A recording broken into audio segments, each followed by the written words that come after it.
Parece que o tempo todo e em todo lugar existe alguém querendo divulgar alguma coisa. A propaganda invade até mesmo o WhatsApp. Mas isso já era de se esperar, né? A internet, ela superou a distância física, leva e produz informações onde seu sinal é capaz de alcançar. E quando se pensava que essa velocidade de informações não poderia ficar mais rápida, as redes sociais potencializaram esse movimento, ao popularizar a forma como a divulgação de informações acontece. Não é mais necessário saber programar ou desenvolver um site ou um blog para conseguir divulgar alguma coisa na rede. Basta ter uma conta na rede social e criatividade na hora de criar seus posts. A questão, no entanto, que fica é, com tanta informação sendo divulgada, como filtrar o que é verdade ou não? Verdade e mentira são convenções temporárias que mudam seus rótulos de tempos em tempos. E a ciência não está livre disso. A ciência se preocupa em usar o método científico para explicar os fenômenos naturais. No entanto, não existem verdades absolutas sendo construídas por esse método. A teoria ou hipótese se sustenta até que sejam apresentadas evidências que justifiquem sua contestação.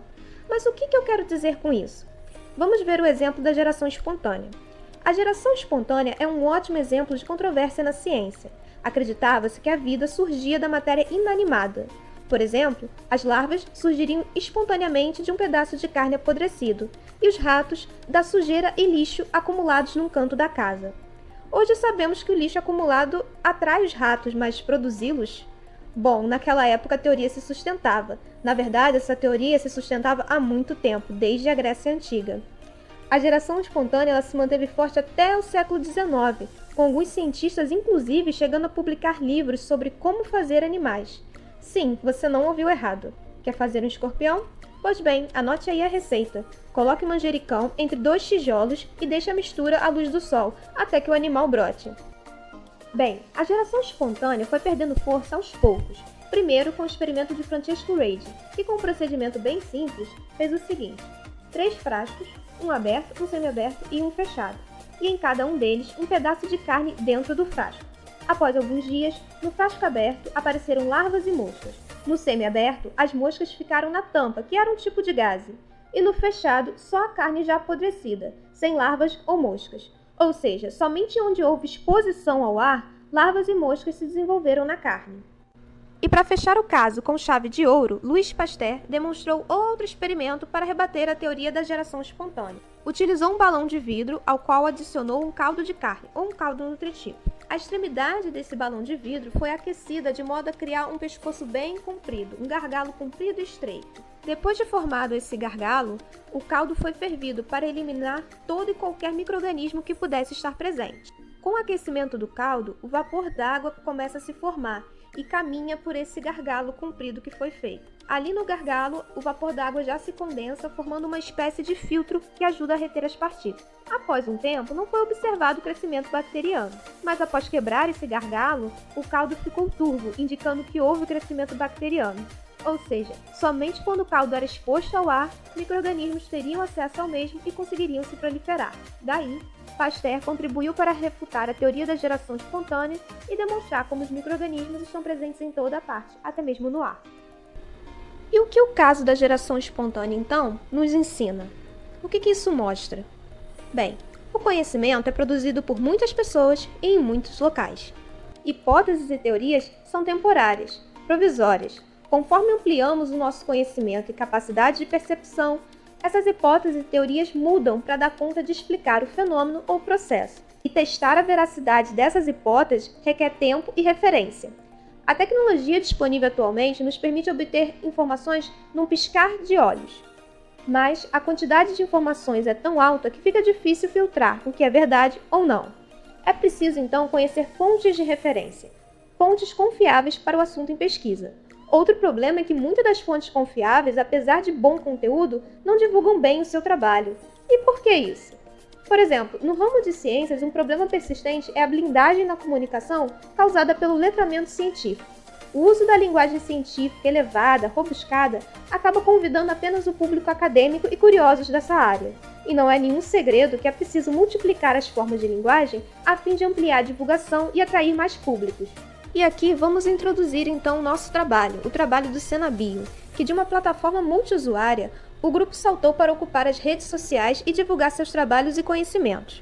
Com a pandemia, essa necessidade de usar as mídias foi reforçada como uma forma de continuar divulgando as pesquisas desenvolvidas. E analisando os dados estatísticos da página oficial do grupo no Instagram, percebemos como era importante criar quadros que atraíssem diferentes públicos para a página.